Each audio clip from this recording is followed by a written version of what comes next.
everybody, it's your girl Bondi Blue, and I am back for another episode of All American. Let's go ahead and get into it, shall we? Okay, Billy is back as the coach of Beverly, and we are happy to see him, okay? Y'all need him, and he needs y'all. So they are on a clean slate. Everybody is starting from the beginning, all right? We got to act like we didn't win a championship because y'all got up in here and act like y'all didn't have any sense, okay? Meanwhile, Corey is getting Crenshaw bucked up to take the title from Beverly.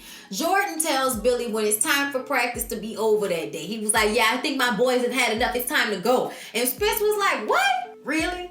Jordan just said the practice was over? Oh, I guess.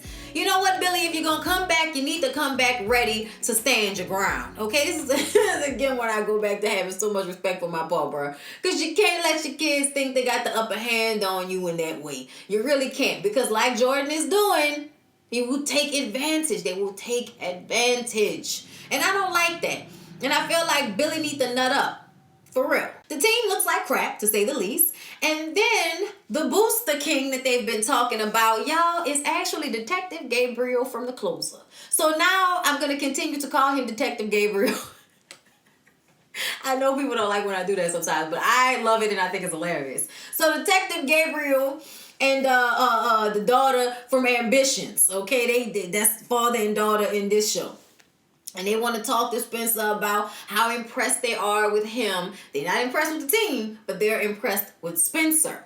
And Detective Gabriel talks to Billy. He wants to be more involved, okay? He's a checkbook right now, but he wants to be more involved. So he is planning on bringing in some recruits or something like that, or bringing in some players or assistant managers. I didn't know what they were talking about, but he's about to try to bring in somebody without talking to Billy about it first. So just basically going over Billy's head and coming and telling Billy that this is what he about to do. Spence talks to Olivia about what's going on with Jordan and Billy and how Jordan is taking advantage of Billy, and Billy is allowing it. She says it makes Crenshaw look real good to Spence right now to not have to deal with all of this. But Spence ain't really feeling Crenshaw right now neither. He still does not know what he wants to do about moving to Crenshaw or staying at Beverly. Chris texted him and said that he's back. Y'all know Chris was the QB for Crenshaw before he got hurt last season. And he's also friends with Spencer. So Spencer hit him when he got hurt. So he's trying to make sure that Chris has his spot when he gets back. But it's just not your business. It's like one of them times when y'all make y'all kids feel so responsible for y'all emotions and everything that's going on that he feels the need to overstep boundaries and try to fix stuff that really ain't none of his business. Spencer shouldn't have anything to do with what's going on with Crenshaw's team and who they pick and who they choose and none of that. You're not on them people team no more. Just because your daddy is the coach does not mean that you should be able to then dictate what happens on that team. So I felt like Spence really needed to go sit down with his need to try to make sure that Chris got back his spot when he came back to Crenshaw. Patience tells Coop that her mom hit her up. Okay, y'all know that Coop's mama ain't really seen it for Patience. She ain't really seen it for this whole lesbian thing at all. But after the last conversation, listening to Coop's music, she's trying to turn over a new leaf. So she reached out to Patience. Hell has frozen over.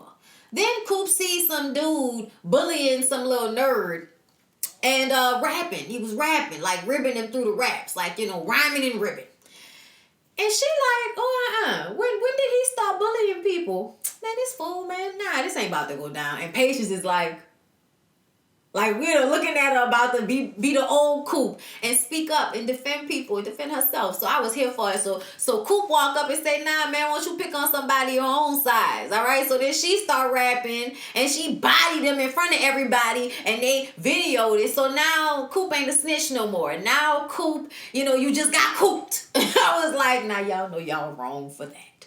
But I get it. This is in the frame of mind as the you got served, okay, young adults. Like, that's where we at with this. All right, I got it. You got cooped. Spence goes to Corey's and gives him an ultimatum. If you want me to play for Crenshaw, get rid of Darnell. And I was just like, oh, Spence, that wasn't the move.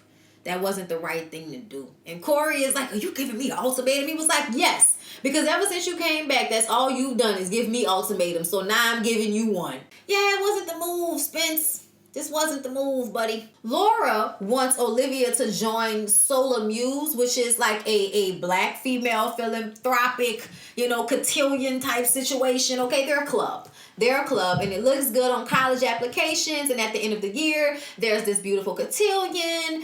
And Olivia isn't really sure how she's feeling about it, but this is Laura's attempt to connect her daughter with her black side and to give her pride in being African American as well as being, Caucasian, which is hard when your mom is white. When your mom is white, either way, having either two white parents or having one dominant white parent, and usually the mom affects a lot of that because she's the nurturer. So she's giving you these things at the beginning.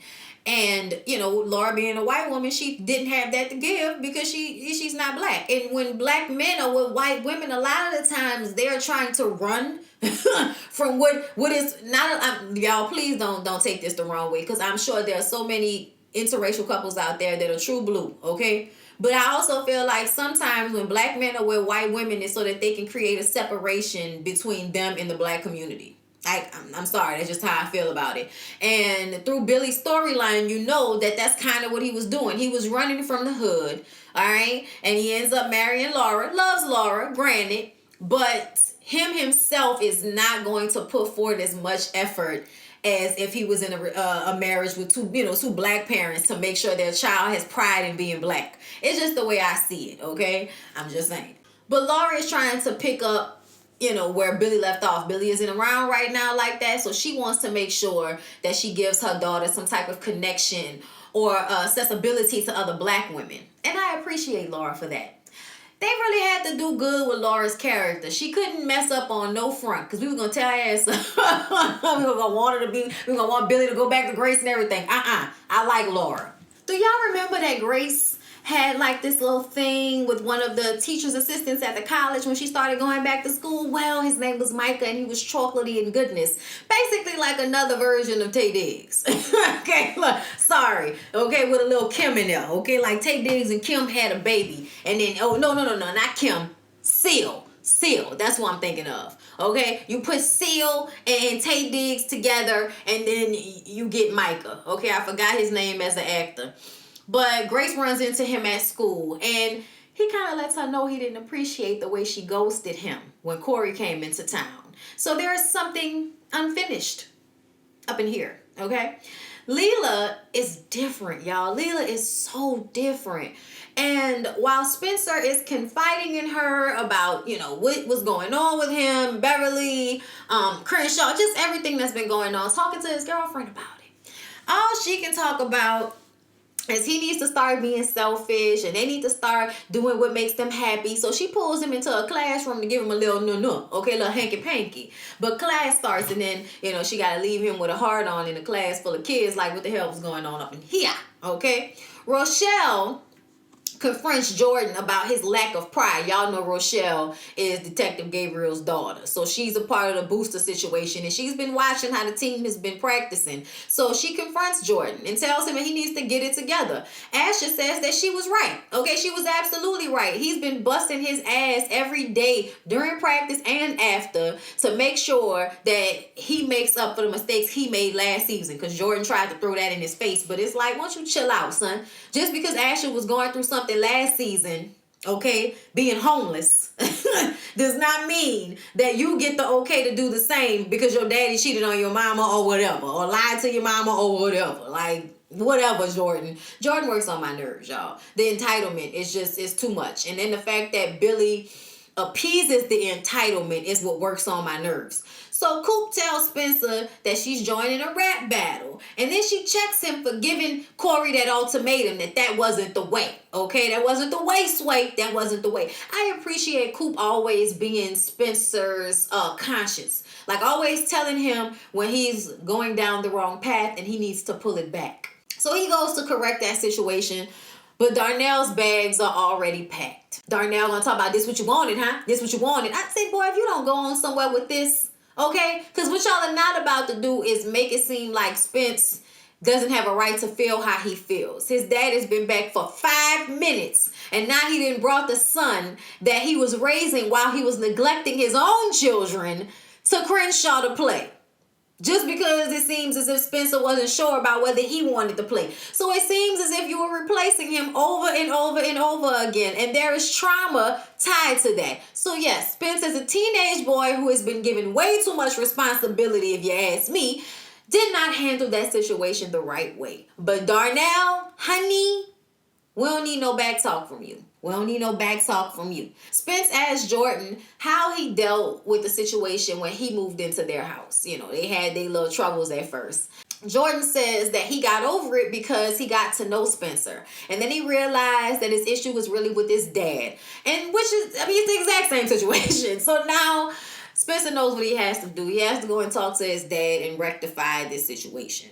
But Jordan takes this time to ask if he's been a distraction to the team because that's what Rochelle called him. She said he's a distraction to the team.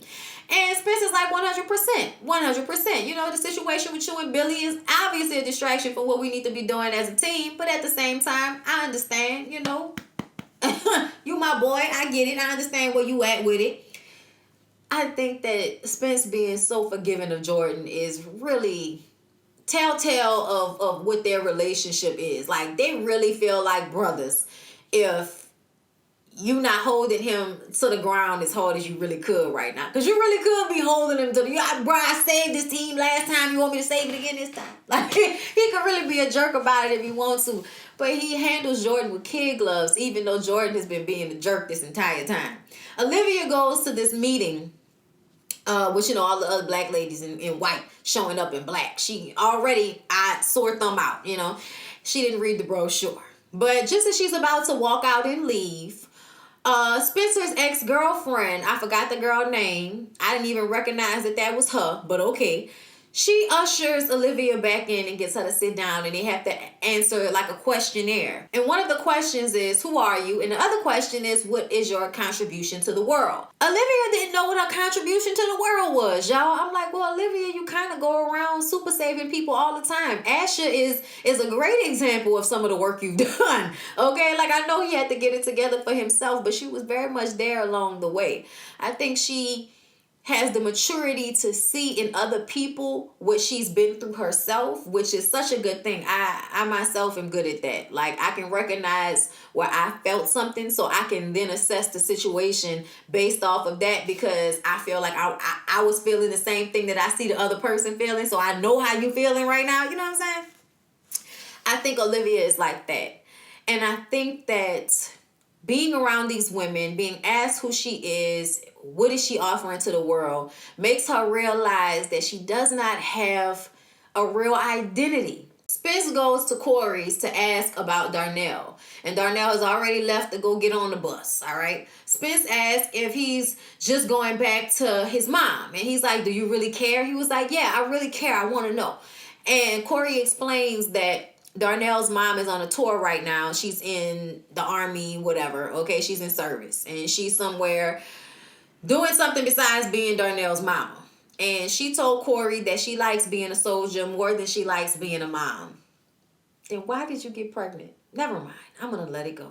But that type of neglect makes me want to punch somebody in the throat. I don't care what you feel like you're doing is, you know, is a service to our country and it's better. Then don't have kids. Don't be a mother to a child out here who has to go back to a lonely house like Layla. You know what I'm saying? Very much like Layla.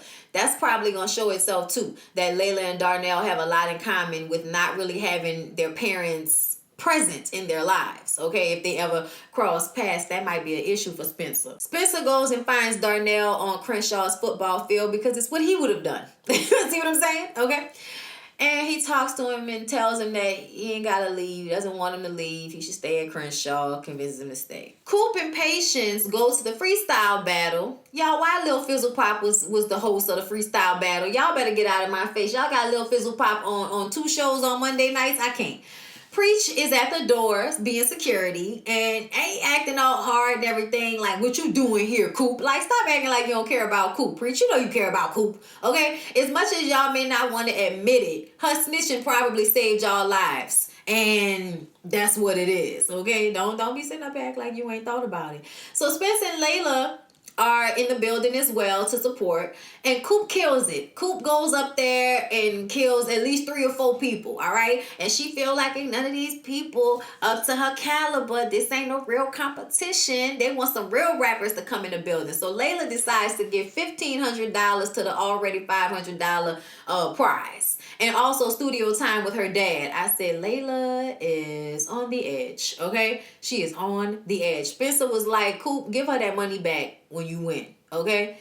And she's like, all right, but I'm keeping the studio time. Like, I wouldn't, look, she'll be all right. Don't give the money back, but I understand where Spencer's coming from. Layla is obviously going through something and acting out, and he would like for her to deal with it instead of, you know, doing this thing where she's just acting out and ignoring her emotions. Like, why are you doing this? Ain't nobody asked you to give all of this. But you know what? I wouldn't have gave the money back neither. I would not have given not a single red cent. She's rich. $1,500 ain't nothing. Get out of my face, Spence. Y'all, Coop has to do the last battle for the $1,500 or for the $2,000 and the studio time with Layla's daddy. All right? Lil Fizzle Pop goes first.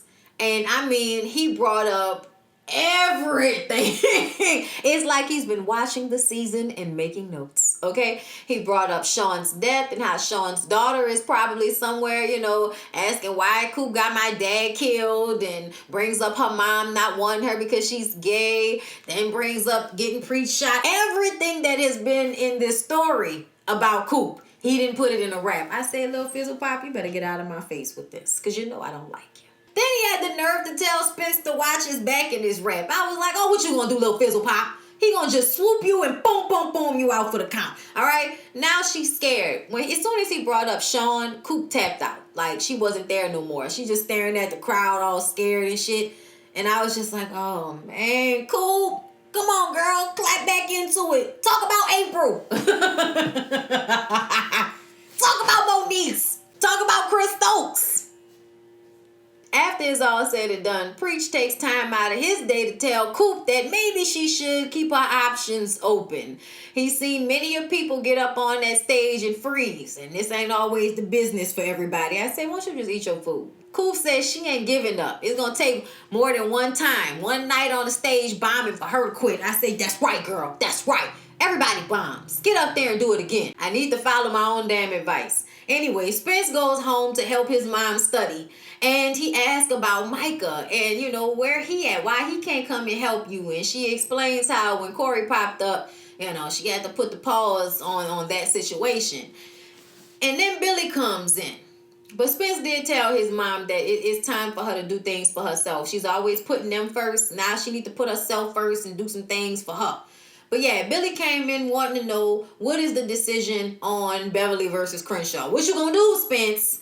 And Spence tells him that he needs to stop giving Jordan a pass. He say, I'm the least of your worries. You out here letting Jordan do any old thing, ending practice early. That's not what we need. And he says that's not what Jordan needs. He's sure that Jordan would like to have his coach back, and then they can work on their relationship, you know, after that. But they need to get this coach thing down, because there needs to be a basic level of respect. And then y'all can work through stuff in y'all private situation. But y'all complicating everything. But he has made his decision.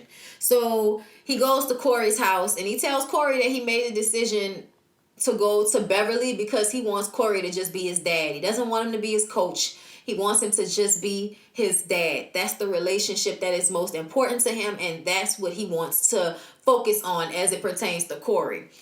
But y'all, he was like trying not to cry when he was saying it, and then Corey came and grabbed him up so hard, and you saw like Spence not wanting to hug him, but then eventually grabbing him so tight. It took me out. It took me out. Olivia tells Laura that she needs to figure out who she is. She says that she's always being tied to somebody, being tied to her dad, being tied to Jordan being a twin. And it seems as if she does not have her own identity. And her mom tells her, well, I love you enough to know that whoever you decide to be, I'll love that Olivia just like I love this Olivia. I said, Laura, girl, I love you, good girl, Laura. Oh, Lord. So, y'all, Billy calls Detective Gabriel into his office to tell him that he has blocked his attempt to bring in whoever he was trying to bring in. And he was like, well, I'll just get someone else. And he was like, and I'll block them too. He says it takes more than a checkbook to run a team. And I got y'all the championship. And Detective Gabriel says, no, Spencer James got us the championship. And he was like, and who do you think brought him here? Y'all made a decision to make me the coach. I'm making the decisions around here. And Detective Gabriel, shakes his head and laughs and says, you know what? I never wanted you to be the head coach. So then there's that. I guess there was a presumption that they were friends and he wanted Billy to be the head coach. But Detective Gabriel said, no, you were not my choice. No, you were not. Spencer and Asher are the team leads now because they've been the most responsible. Jordan gets it, because Billy asked to talk to him, tried to pull him to the side. And Jordan was like, nah, I get it. I haven't been being, the best leader. So I got it. But I'm going to earn it back. Know this. I said, we'll see. We'll see. Coop talks to Preach and asks if he would think about selling her music for her. He like, well, where the music at? She was like, I ain't made it yet. I'm working on it. And he was like, well, you come and show me some music I like, then I'll help you sell it. Because we all know he knows how to sell product. Just try to get him to sell his music instead of stuff that'll land him in jail. Spence tells Layla that he isn't going anywhere. They're sitting in the car outside his house. And she's like, great. Like, not that excited at all.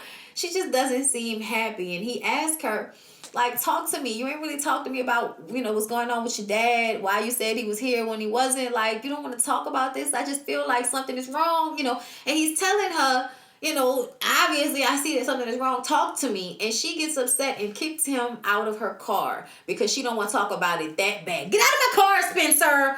So he gets out the car. And as she was driving away, he saw on her wrist that she's been cutting. I said, oh, Layla, no, you're not cutting. Oh, not cutting. I mean, the cuts didn't look that deep. I'm going to just say that. But cutting in any capacity is not safe and it's not cool. But yeah, y'all, Layla's cutting. Look, albeit the wrong way, but still cutting. Y'all, I'm so upset. I really want somebody to help Layla. And it just really makes me upset that her dad is too busy being on David Makes Man to be here helping her. I'm just saying. Okay, look, these actors be all over the place, Lord. But yeah, y'all, All American has been really good so far this season. This was only episode 3, but I've been enjoying it. How do you feel about the show? Let me know. Please don't forget to like, comment, and subscribe to my channel and share the video to your people at the CW, all of that. Let them know that people are reviewing All American, okay? Namely me. And I'll see y'all in the next one.